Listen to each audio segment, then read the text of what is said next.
మార్కాపురం వద్ద దుర్ఘటన జరగడంతో కలిగిరిలోని హరికృష్ణ ట్రావెల్స్ ఆఫీసును నిర్వాహకులు మూసేశారు. బయట రాష్ట్రాల నుంచి పాత బస్సులు తీసుకొచ్చి వాటికి మరమ్మతులు చేసి నిర్వాహకులు ట్రావెల్స్ నిర్వహిస్తున్నట్లు తెలుస్తోంది. ఇంతకీ ఉదయగిరి నియోజకవర్గానికి సంబంధించి ఎంతమంది గాయపడ్డారు, వారి పరిస్థితి ఎలా ఉంది అనే విషయాలను నెల్లూరు నుంచి మా ప్రతినిధి వెంకట్ అందిస్తారు.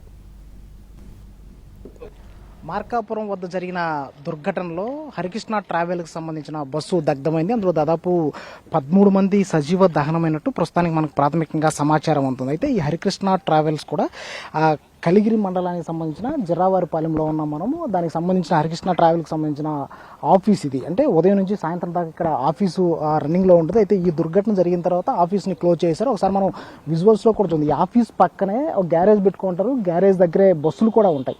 అయితే ఉదయం ఒక బస్సు, సాయంత్రం ఒక బస్సు ఇక్కడ నుంచి తెలంగాణకి ఎక్కువ వెళ్తుంటుంది. ఎందుకంటే ఈ ఉదయగిరి నియోజకవర్గానికి సంబంధించిన వలస కూలీలు కావచ్చు, బేల్దారు పనులు చేసే వాళ్ళు కావచ్చు, తెలంగాణ రాష్ట్రానికి ఎక్కువగా వెళ్తూ ఉంటారు. ఎందుకంటే ఇక్కడ పనులు తక్కువ ఉంటాయి. సో ఇక్కడ నుంచి తెలంగాణ రాష్ట్రానికి వెళ్ళి బేల్దారు పనులు చేసుకుంటూ జీవనం సాగిస్తూ ఉంటారు. సో ఈ క్రమంలో ఈ ప్రైవేట్ ట్రావెల్కి సంబంధించిన బస్సులు ఏవైతే ఉన్నాయో అవి రోజు వెళ్తూ ఉంటాయి.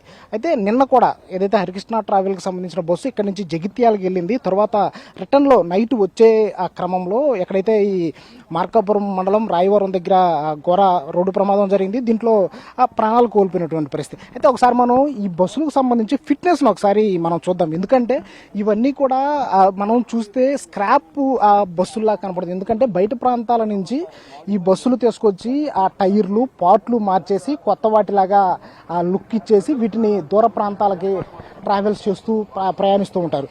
అయితే ఈ మెట్ట ప్రాంతానికి సంబంధించిన బస్సులు ఏదైతే ఇక్కడ రవాణా సౌకర్యం తక్కువగా ఉండడం, ఆర్టీసీ బస్సులు తక్కువగా ఉండడంతో అందరూ ప్రైవేట్ ట్రావెల్ మీద ఆధారపడి ఉంటారు. ఒకసారి మనం ఈ విజువల్స్ చూద్దాం. ఈ హరికృష్ణ ట్రావెల్కి సంబంధించిన బస్సు కూడా మొత్తం ఎక్కడ చూసినా అంతా ప్యాచ్ వర్క్ లాగే కనిపిస్తుంది. ఇవన్నీ కూడా మొత్తం చాలా పాతది, స్క్రాప్ అయినట్టు కూడా మనకు ప్రాథమికంగా తెలుస్తున్నటువంటి పరిస్థితి. సో ఇదే బస్సు ఇక్కడ మార్కాపురం వద్ద జరిగిన ప్రమాదంలో కూడా దగ్ధమైంది. దాంట్లో 13 మంది సజీవ దహనమయ్యారు. అయితే ఇంకా ఎంతమంది ఉదయగిరి నియోజకవర్గానికి సంబంధించిన వారు ఉన్నారంటే దాదాపు 10 మంది ఉదయగిరి నియోజకవర్గానికి సంబంధించిన క్షతగాతులు ఉన్నట్టు మనకు ప్రాథమికంగా సమాచారం ఉంటుంది.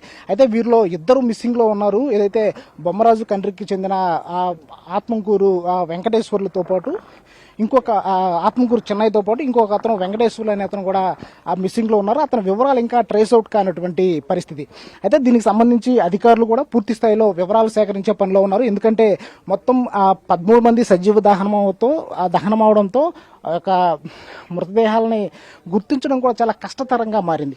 ఈ హరికృష్ణ ప్రైవేట్ ట్రావెల్కి సంబంధించిన బస్సులను చూద్దాము. ఇవన్నీ కూడా హరికృష్ణ ప్రైవేట్ ట్రావెల్ ఏదైతే ఓనర్ హరికృష్ణ ఉన్నాడో అతనికి 10 ప్రైవేట్ ట్రావెల్స్ ఉన్నట్లు మనకి ఇక్కడ ప్రాథమికంగా తెలుస్తున్నటువంటి సమాచారం. ఇవన్నీ కూడా ఇలాంటి స్క్రాప్ బస్సులే. మొత్తం రోడ్డు మీద తిరిగేందుకు పనికి రాని, ఫిట్నెస్ లేని బస్సులు అని చెప్పేసి ఇక్కడుండే స్థానికులు చెప్తున్నారు. అయితే వీటిని ఎక్కువగా ఇక్కడ నుంచి తెలంగాణ ప్రాంతాలకి తీసుకెళ్తూ ఉంటారు ప్రయాణికుల్ని.